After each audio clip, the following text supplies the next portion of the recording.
Hello, everybody. Today's a great day. You know what today is? We get to sit down and talk to some folks that are just like the joke that your uncle used to say when he says, hey, these three guys walk into a bar. I know two of those other guys.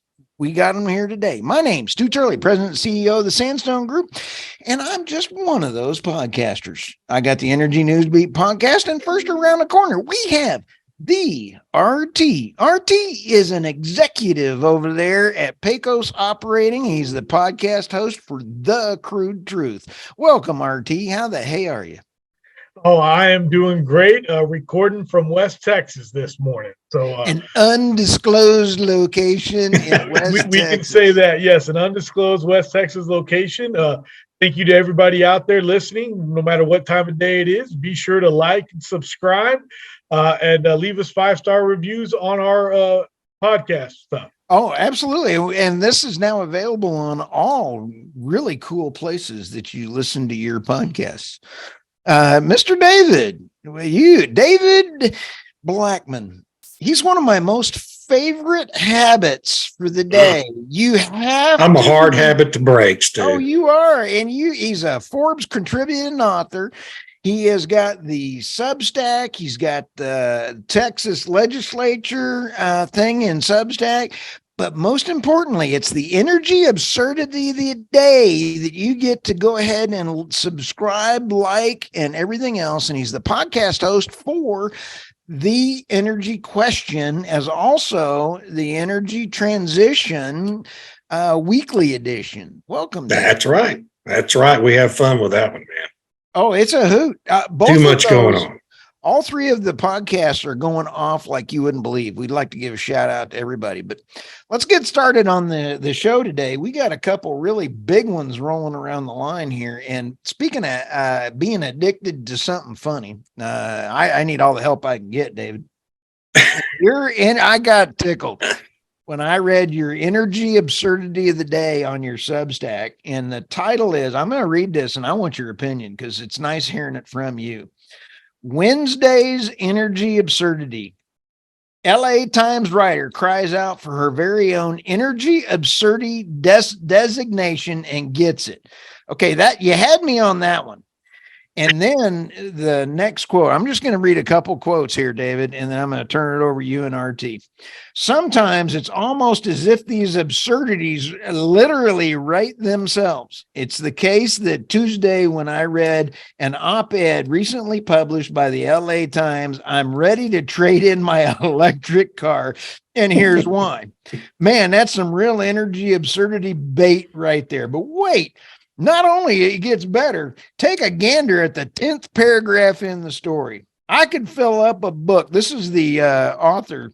I could fill up a book recounting how many frustrating and absurd experiences I had charging my car over the last 3 years and 3 months. And I haven't even hit 23,000 miles on the car yet. Isn't that something? I mean... And God bless her. It's a young lady, I'm sure a young lady named Mario Garza, who is not just a contributing writer to the LA Times, one of the biggest circulation newspapers in the country. She is the deputy editorial page editor at the New York Times. So, or at the LA Times, excuse me. And the story just, it's hilarious to read it. If you're somebody who views electric vehicles as I do, which is just an absurd, ridiculous project by the federal government to try to replace gasoline-powered vehicles that can't work just due to all the limitations surrounding them. But, the story is just this litany of complaints about how difficult it is for her to find a place to recharge her car. And even when she finds a set of charging facilities, a lot of them don't work. They're out of order. Their service record is awful. There was a recent study conducted by one of the universities out there in California that found that 23% of the charging stations in the state of California at any given time are non-operable. And so even when you look on your little app on your phone and it says, well, there's a charging station over behind the Whole Foods or in the Target parking lot. You get there and the thing's out of order. So you got to go look for another one somewhere. And all the time, your lithium ion battery is discharging very rapidly and a lot more rapidly than Tesla or the other manufacturer assured you it would when you bought the car. And so it's a classic, and she makes it very clear in the story. She loves her car. But one of the funniest things she says is, I love not having to fill up with gas. Right? Yeah. Why? Why do you love that? It takes 3 minutes to fill up your car with gas. Even with a high-speed charger, it takes you half an hour to fully charge your lithium ion battery, and it's not free. I mean, people seem to have this thought in their minds that recharging your car is free. Yeah. At the high-speed chargers now, at some locations in California, it's going to cost you more than $50 to charge that battery. Okay? None of this is free. And anyway, it was struck me as funny, so I wrote about it, which is what happens to me every morning. It's why I do those things. It's why you do it. RT, it's why I do them. On what you think on that? Well, I think people are confused right now. I think we have people that truly have mental health problems that they're pawning off as individualism. I think people are looking at electricity in a way that is not that is not real. It's a fugazi, as they would say up in the Northeast. Like David just said, certain people would say it up in the Northeast. Is that a Yiddish word, fugazi? Anyway. But it's not free, and I read something the other day that Graham Holt said that it's like, hey, solar is free and we need to get it to everybody. But yes, solar is free. Harnessing it is not free. Okay. Right. That's, and so I can sit here and say oil is free, but harnessing that oil is going to cost money. And for us to be where we are and have somebody like this write this entire article about, I don't like this, but I love not filling up with gas. It almost reminds me of a goofy old movie called 10 Things I Hate About You, where the whole I love that movie. And and at the end she's there. I hate the way you do this. I hate the way I don't hate you at all. It's like, it makes no sense at all, So unfortunately, California is doing everything wrong. The good news is Gavin Newsom is not running for president. So that's good for right now, I guess. I'm not putting any money on that. Huh? Yeah, I mean, the bad news is he's not running for president because Joe Biden is running. So got to take the good with the bad. Yeah, got to take it. Yeah. We're not even to the election yet. We got a long way. We got a long way to go. Yeah. It wouldn't surprise me if we didn't even see Michelle Obama show up. Why not? Nothing would surprise me anymore. Nothing. No, yeah. I agree. And anyway, hey, RT, what about the other story that you had coming around the corner? What was that thing about? Oh, man, I wanted to kind of just highlight, I have been on the go and I've been at some great events, been invited by the Oil and Gas Workers Association. Nice. And their president is Matt Cody here actually in Midland. And I had the opportunity to go some events with the ladies of Congresswoman Lauren Boebert. And I even got to hear Carrie Lake speak. I know she's still, I know she's still embattled there in Arizona. But I'm hearing rumors that she may be on a short list for VPs. But hey, we can get into that later. But you know what? Here's the one thing I do think that was very nice listening to Lauren Boebert and Carrie Lake. They're both America First ladies, and they're both pro-oil. But let me also say this: they're also for affordable, abundant energy. Okay, so right. they're for So that's also something that was very exciting. So I just can't thank the OGWA, Oil and Gas Workers Association, enough for inviting me to those events. And I was at another one here in Midland. Also, the good news here in the state of Texas, we passed through the House. I don't think, or is it we passed through the Senate, a bill where we ban gas bans. Dallas was in the process of banning The gas ban. Well, Yeah, We're banning the bans. I went to Oklahoma State. What is a ban? Yeah. What is this? Bam Bam out of the Flintstones? What is that?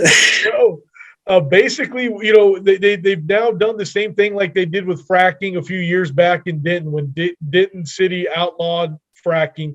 The state came in and said, no, we can't do that. Well, the city of Dallas was trying to literally ban gas-powered stuff like lawnmowers and other things and natural gas. And so the Senate has passed here locally in the state of Texas a ban to not have gas ban. David, is that right? Yeah, they're going to make it illegal for local jurisdictions to enact bans or enact a ban on natural gas hookups for new home building. And nice. And that's good because, I mean, those things are being done all over the country. Hey, this is Elon. Hang on. Elon. Hey, yeah. Oh, yeah. Hey, that suggestion I turned in on the suggestion box. Yeah. How about a 0-turn Tesla? Yeah, that'd be great in mowing them yards. I think Austin needs a bunch of them. There you go. Wasn't that great? He loved it. That was great. I'm sure he loved that one. So I got to tell you, I'm going to give you a preview of tomorrow's absurdity. This comes from a reader named Douglas Hardwick, LinkedIn. Oh, yeah. He sends me links and he's a great guy, really fun guy. He's got his own podcast too. And anyway, he sends me links to 2 stories. One's a Bloomberg article, and it goes to this gas ban thing about a ban in Oregon that the industry is fighting back against, right? And who is helping to support the ban on new gas hookups in the state of Oregon, but old, reliable Jane Fonda, who doesn't even live in Oregon. But Jane Fonda signed a letter of support for the gas ban. Then he sends me a link to a second story, which was published the same day as the Bloomberg story, about Jane Fonda and her, I guess, soon-to-be ex-husband putting their Los Angeles home up for sale, $8.5 million home, got photos of all the stuff in the house. And what do you see in Jane Fonda's home? A natural gas fireplace in the living room, a natural gas fire pit, and a natural gas grill out on the patio. It doesn't have any photos of the kitchen, but I'm sure if you had a photo of the kitchen, you would see a natural gas stove in the kitchen. Okay. But this is who's signing the letter supporting the ban on gas hookups in the state of Oregon. Jane Fonda. It's the height of hypocrisy, and it's the political left in action. Anyway, that's going to be tomorrow's absurdity. Nice. So instead of NIMBY, not in my backyard, would it be NIMB? Not in my home? Not in my not in my home. Yeah. Yeah. What would that be? NIMH. NIM. Well, David, you also the RT. Those were some great points, and I want to give a shout out to Matt real quick that he's now on the Sandstone Media's podcast family. He's got like 15 episodes. We've already put out 2 that he's been on with you before on his channel. It's just now starting to rumble through and being uploaded as we speak to the Apple, and just like all of our others are available all over the place. It's just now starting to roll through the system. So shout out for Matt. He's a new podcast host for Sandstone. So hey, Matt. David. Oh yeah, we love Matt. Love us some Matt. Hey, David, what about them BRICS things? You had mentioned something. Oh my gosh.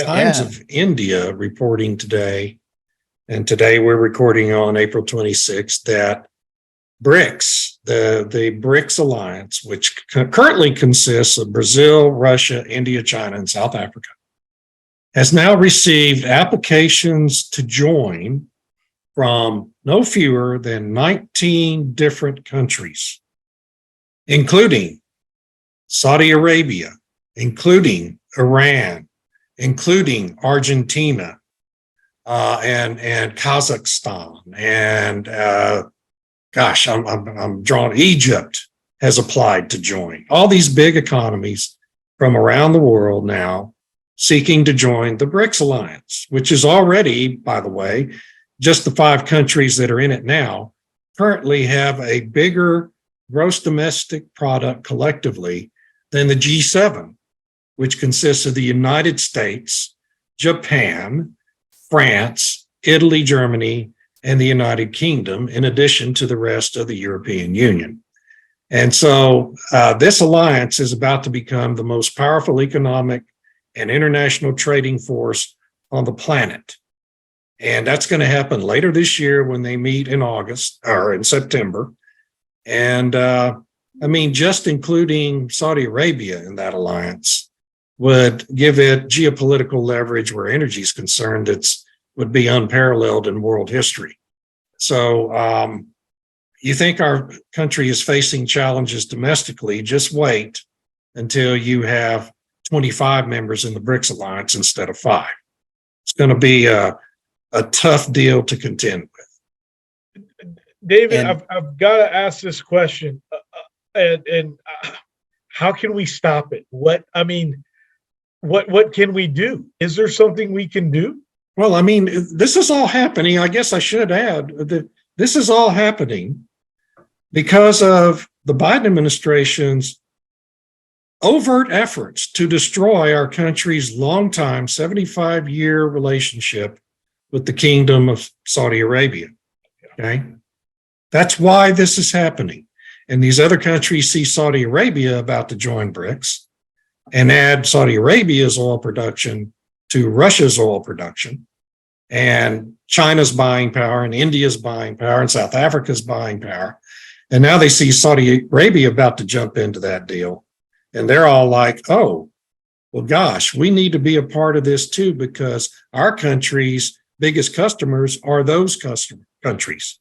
And our country's biggest oil supplier are Russia and Saudi Arabia. This is all happening because of Joe Biden's fist bump with the prince last August. Well, it's even the fist bump that will live on in infamy is what I called it. Yep. But here it's also tied to the Petro Yuan. And when you're saying that China, and it is the Biden administration's sanctions on Russia frivolously going around the world and driving people away from the U.S. and the mismanagement of this current administration. Right. Period. It's the Biden administration's use of money as a weapon of war. And these countries are not responding to that well. Nope. Nor should they. And it's going to cost us and our grandchildren enormously in the decades to come. The American dream is gone, RT. I'm quiet, because all I can do is ask questions on this one, because I know how serious BRICS is already with those 5 countries: Brazil, Russia, India, China, and South Africa. That's BRICS. And I know as a small independent operator, there's nothing that I can do today. I just hope the big boys are out there at least still talking to Saudi Arabia, going, hey, you still have, and by big boys, this is all I can hope, because this is what I would do. Is I would still be going up to Saudi Arabia going, I am still your friend. I am still here. Let's figure this out. But I don't know if that's going to work. I know sometimes if my dad upset somebody out in the field, they're not going to do work with us. Or, if that were to happen, it's like, hey, let me try to, but meaning, hey, Joe Biden has really upset them and upset a lot of other people in the world. And I don't understand how 50% of this country can be okay with that they're okay with the power of the dollar continuing to go down, our security as a nation continues to go down. So I am worried, and that's why all I can do right now is ask questions and go, how can I help and what can we do? And that's a critical thing. When you sit back and think, energy is the best place to be. We're going to need the oil and gas no matter what happens. And even no matter what political thing is going on, the oil and gas workers of the United States are critical. They're going to be the 911 folks, providing power. You're going to As they have been so many times in the past. Yes. Exactly. And in the East Coast, I guarantee you, you and I, RT, have laughed about oil saved the whales the first time, and oil will have to save the whales the second time, since there's so many. Is it 30 or 40 whales have been killed up in the East Coast already because of the wind farm, the wind farms. It's hard to keep count.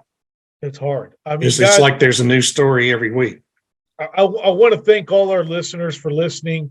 And I mean, have a rational conversation with people that maybe do not agree. Let's not get in their face and just point at them, but let's just do our best to have a conversation, kind of like with David's Energy Absurdity of the Day today with that editor in California. Some people believe this is the right thing for the world, but the rest of the world is not doing this. And unfortunately, in this instance, the United States is so small that we're already doing everything we can to be green and be a great nation. But the rest of the world has to get behind this. And that's not happening with countries like China opening up a new coal power plant every week. India continuing to buy more and more oil as a developing nation. So, just thank you for all our listeners. David, really, this is almost a public service announcement, this deal that David just said, and hopefully we can make a clip of it, Stu, and kind of maybe put it out there even earlier, kind of when he just started this one, about 19 other people want to join, because this is serious. This is not a joke.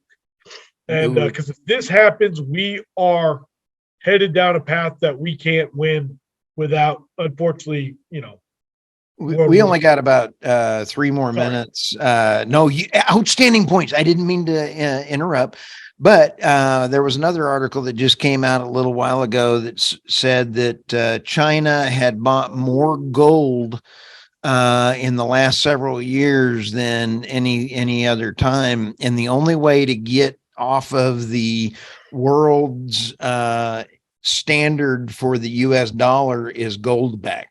And so what you're going to see is a gold back situation coming up around the corner in order to change it. So people don't understand how important David's comments really are. I mean, it really truly is validated in about 16 different ways. Anyway, with that fun thing, let's go have a beer. And RT, what are your... I need some whiskey, I think, man. I'm going to get a hammer. Let me find a hammer and absolutely hit my head. RT, what do you got coming around the corner, and what are your last thoughts? Well, again, let's just have open dialogue with people. The Constitution says we can disagree, but we got to still talk civil to everybody. I got, this will be a few weeks out, maybe around the time this podcast is actually out, but I just interviewed Jeff Krimmel. For those of you on LinkedIn, he has been doing some great financial overviews from natural gas to service companies. And wow, I learned a lot. I recommend all of us to definitely invite him on your podcast, on your shows. He was really exciting.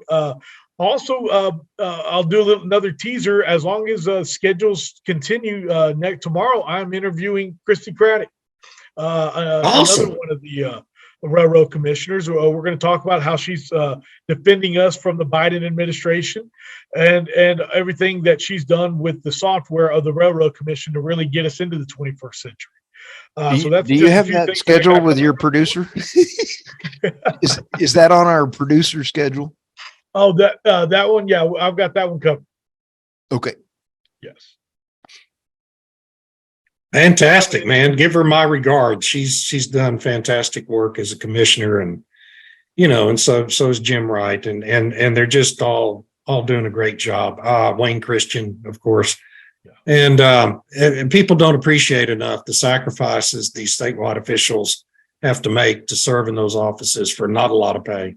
Yeah. And, they've really done so much at the Railroad Commission over the last 5 or 6 years to upgrade the services, upgrade the staff, and ensure that the oil and gas industry is properly regulated in this state.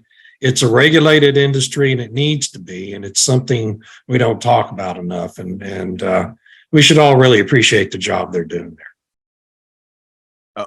You bet. Last words there, David. That's my last words. God bless the Railroad Commission. God bless Texas. God bless Texas. Absolutely. Right. Hey, for everybody, thank you all very much. Like, subscribe, tell your friends, tell your pastor, and we look forward to seeing you next week.